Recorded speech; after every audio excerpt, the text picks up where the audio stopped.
what's going on, happy people? So whether you're watching this in the morning, the afternoon, or the evening, I want to say good morning, good afternoon, and good evening. I hope you're doing well.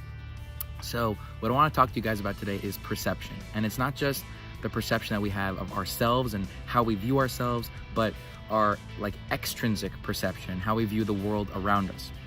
Because a lot of our lives are geared towards and they're based on perception.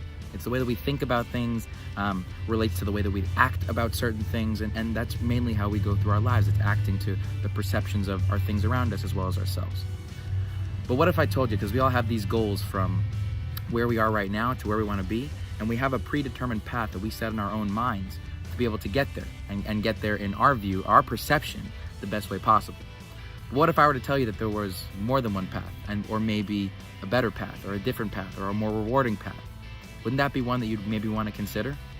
So what I want to talk and illustrate for you guys today is how we might think a certain way or have a certain viewpoint or know something to be true beyond a shadow of a doubt, only to discover there's another way, there's another avenue, there's another angle, and we can take that one too just as well as we can the one that we've always known to be true.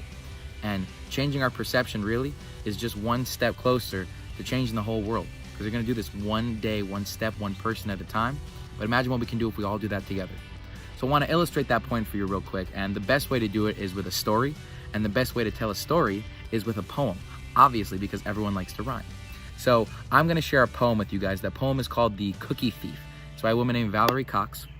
And this poem has two characters in it, a woman and a man. And as I'm going through the story, I want you to kind of paint yourself into the story and start to see how you would feel if you were in the situation that I'm about to describe to you. All right, so here's The Cookie Thief. It goes a little something like this. A woman was waiting at the airport one night with several long hours before her flight. She hunted for a book in the airport shops, bought a bag of cookies, and found a place to drop. She was engrossed in her book, but happened to see that the man beside her, as bold as could be, grabbed a cookie or two from the bag in between, which she tried to ignore to avoid a scene. So she munched the cookies and she watched the clock as the gutsy cookie thief diminished her stock. She was getting more irritated as the minutes ticked by, thinking, if I wasn't so nice, I would blacken his eye. With each cookie she took, he took one too. When only one was left, she wondered, what would he do? With a smile on his face and a nervous laugh, he took the last cookie and he broke it in half. He offered her half as he ate the other.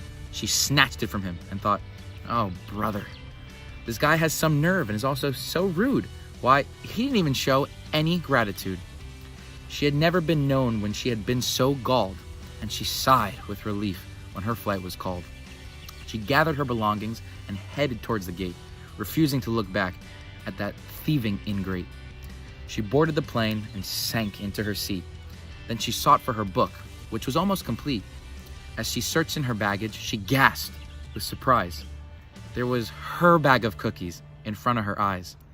If mine are here, she moaned with despair, the others were his, and he tried to share.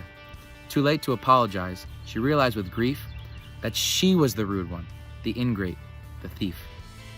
And so I hope that poem made you smile. I hope it made you think. I hope you enjoyed the plot twist at the end. And it just poses a question for you, like I said before. How many times in our lives have we absolutely known something was a certain way, a certain procedure, a certain protocol, just a certain way of doing things, only to discover that what we believed was 112% true was not? The way we change our perception, we go from glass half empty to glass half full. That's one example of a perception change right there. And every single time we change our perceptions, we maybe find another avenue, another path, another angle to get a little bit closer to being the you that you want to be. And remember, like I said, changing your perception is just one step closer to changing the entire world. So keep that in mind, change those perceptions. Remember, thank you guys for watching, and never settle for anything less than your best, and always make sure you put your stamp of an extra 1% on every single day. I'll talk to you guys soon. Take care, and thank you guys for watching. I appreciate it more than you know. Bye, guys.